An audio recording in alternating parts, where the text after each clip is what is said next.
Hello students, good morning. आज अपन level 3 class 11th में unit number first, जिसमें अपन unit first का सेशन फर्स्ट था, वो अपन ने पढ़ लिया था। आज अपन पढ़ेंगे ब्यूटी थेरेपी की सेवाएं कि ना एक ब्यूटी पार्लर में क्या क्या सेवाएं दी जाती है, ब्यूटी थेरेपी की क्या क्या सेवाएं होती उसके बारे में। ये है आपकी बुक में पेज नंबर 17 में, जैसे कि ये दिखा हुआ है।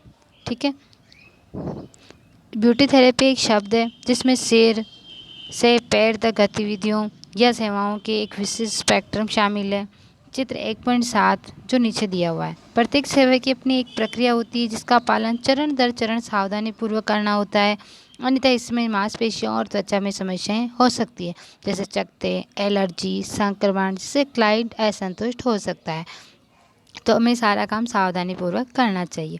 प्रत्येक सेवा के लिए उपयोग किए जाने वाले उत्पादों, उपकरणों और उपकरणों के गहरे ज्ञान की आवश्यकता होनी चाहिए कि अपन को कौन सा प्रोडक्ट यूज़ कर रहे हैं, उसको कैसे यूज़ करते हैं, इसके बारे में अपन को जानकारी होना बहुत ज़रूरी है। इसके अलावा इस बात का ध्यान रखना जाना चाहिए कि किसी क्लाइंट को किसी सौंदर्य उत्पाद की एलर्जी तो नहीं है। तो अपन ने देखा कि ना मांसपेशियों की त्वचा की समस्याएं हो सकती है अगर अपन उनका सही यूज़ नहीं करेंगे तो, है ना। और उपकरणों का और इनका प्रयोग भी सही नहीं करेंगे तो भी अपन को ये हो सकता है।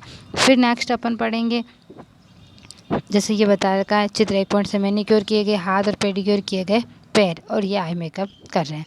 क्लाइंट को विभिन्न सौंदर्य सेवाएं प्रदान की जा रही है। आइए हम सैलून द्वारा प्रदान की जाने वाली सौंदर्य चिकित्सा और सेवाओं पर एक नज़र डालते हैं कि एक ब्यूटी थेरेपिस्ट क्या क्या करती है। जैसे मैनिक्योर और pedicure, threading, waxing, bleach, face cleanup, makeup, बाल बनाने की स्टाइल और मेहंदी लगाना, जैसे कि एक ब्यूटी सैलून में किया जाता है। ठीक है, अब अपन सबसे पहले है इसमें मैनिक्योर, कि यह हाथों की दिखावट में सुधार के लिए किया जाने वाला ट्रीटमेंट है और पुरुषों और महिलाओं दोनों के बीच लोकप्रिय है। अधिकांश सैलून में इस सर्विस के लिए एक अलग हिस्सा तय होता है। इस ट्रीटमेंट में हाथों और नाखूनों को साफ रखने और क्यूटिकल्स को पीछे की ओर पुश करने, त्वचा की मृत कोशिकाओं को हटाने, त्वचा को नरम करने, एक्सफोलिएशन मालिश से इसे अच्छी तरह से तैयार करने में मदद मिलती है और नेल पॉलिश लगाई जाती है।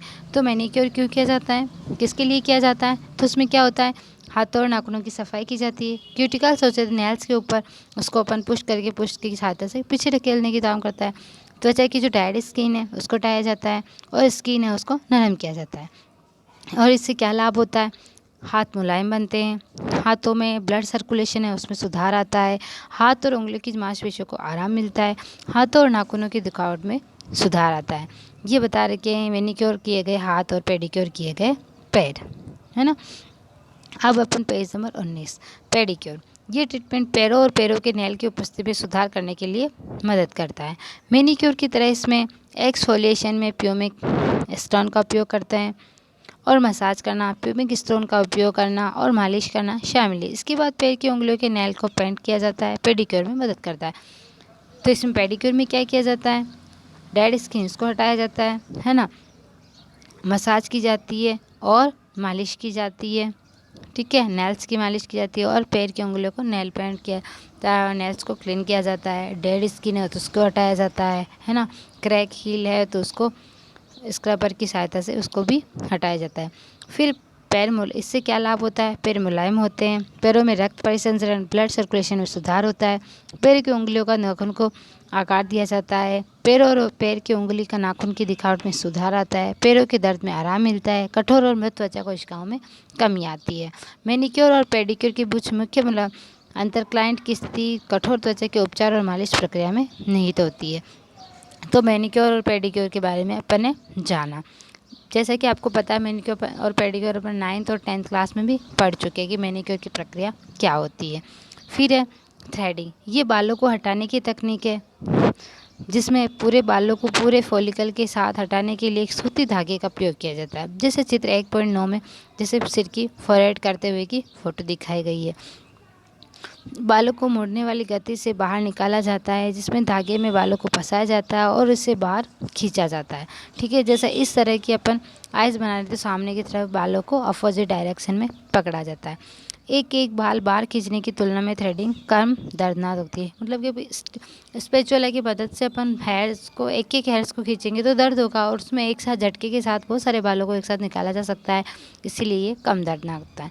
ये वैक्सिंग की तुलना में बहुत तेज और सुरक्षित है। ये संवेदनशील त्वचा सहित लगभग सभी प्रकार की त्वचा के लिए उपयुक्त होती है। किसी भी रसायन का उपयोग नहीं किया जाता है। इससे चेहरे और भौं को एक साफ और अच्छा लुक आता है।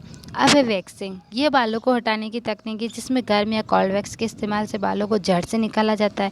नए बालों को उगने में लगभग 3 से 6 सप्ताह लगते हैं। ये किसी व्यक्ति के बालों के विकास पैटर्न पर निर्भर करता है। वैक्सिंग 2 प्रकार की होती है, स्ट्रिप वैक्सिंग और स्ट्रिपलेस वैक्सिंग। ठीक है। स्ट्रिप वैक्सिंग में त्वचा पर वैक्स की एक पतली परत लगाई जाती है और उसके ऊपर एक कपड़ा या डिस्पोजेबल स्ट्रिप लगाई जाती है और बालों के बढ़ने की दिशा में खींची जाती है। इस वैक्स के साथ अनचाहे बालों को हटाया जाता है। कि इसमें अपन नॉर्मल जो वैक्स करते हैं वो होती है स्ट्रिप वैक्सिंग। फिर स्ट्रिपलेस वैक्सिंग में वैक्स की एक मोटी परत लगाई जाती है और किसी कपड़े या कागज़ की पट्टी का उपयोग नहीं किया जाता है। जैसे कटोरी वैक्स। ठंडा होने पर वैक्स कठोर हो जाता है, इससे अनचाहे बालों को हटाने में आसानी होती है। ऐसा माना जाता है कि ये कम दर्दनाक है और इससे बारीक बालों को भी हटाया जा सकता है। फिर है ब्लीच।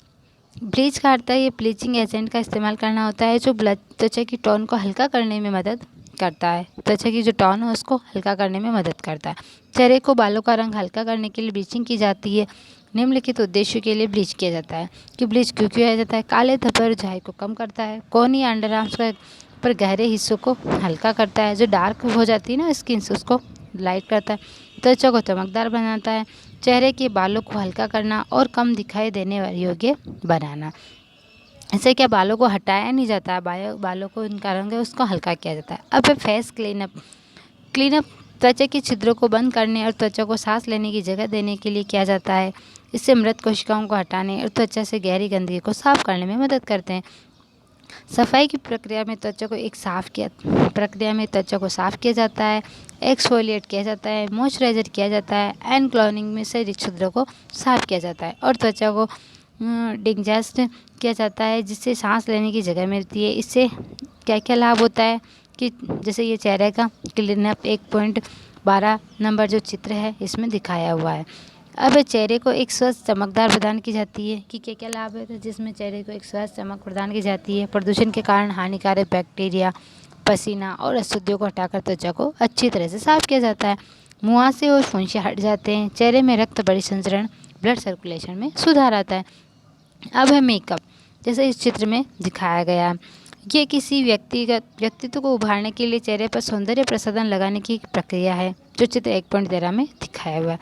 मेकअप में आमतौर पर lipstick, eyeliner, eye shadow, mascara, foundation, गॉल, lip gloss, lip balm, concealer, face powder आदि का इस्तेमाल किया जाता है।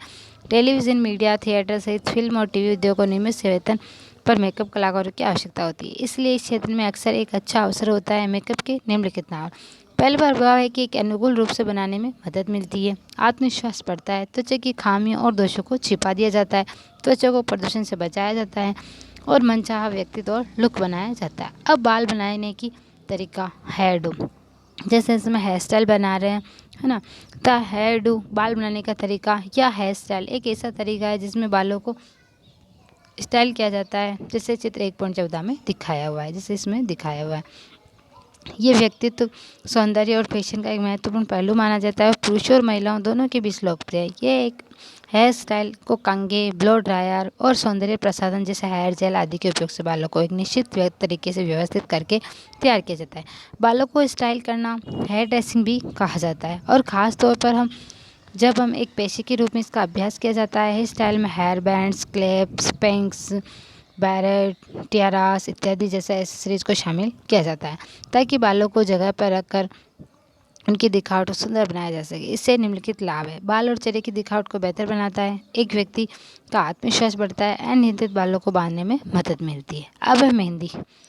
कि ये एक पौधे से प्राप्त प्राकृतिक रंग का उपयोग करके हाथों, हथेलियों सहित टांगों, पैरों सहित को सजाने की एक कला है जिसमें डिजाइन के साथ जो त्वचा पर मैरून लाल रंग आता है। ये एक नेचुरल कलर है और इससे ठंडक का प्रभाव आता है, जैसे चित्र 1.15 में दिखाया हुआ है। मेहंदी किसी की त्वचा पर कुछ ही दिनों के लिए रहती है। ये ज़्यादातर विशेष अवसरों पर किया जाता है, जैसे शादी, त्योहार, धार्मिक समारोह आदि पर मेहंदी लगाई जाती है। हीना मेहंदी के पत्तों से बनाई जाती है।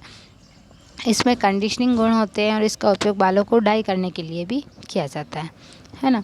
ये अपन ने पढ़ा था आज इसके बारे में, है ना, स्किन केयर के कि एक सैलून में क्या क्या दिया जाता है। अब इसके क्वेश्चन आंसर देख लेते हैं अपन कि ट्रीटमेंट से पैरों और पैरों के नेल की उपस्थिति में सुधार करने में मदद की जाती है। किसके अंदर? थ्रेडिंग, हेयर स्टाइल, पेडिक्योर और ब्लीचिंग में। पैरों और पैर के नेल की उपस्थिति का सुधार किस में करेंगे? पेडिक्योर में। तो इसमें आंसर होगा ग, पेडिक्योर। फिर है सेकंड, मैनिक्योर दिखावट में सुधार के लिए किया जाने वाला ट्रीटमेंट।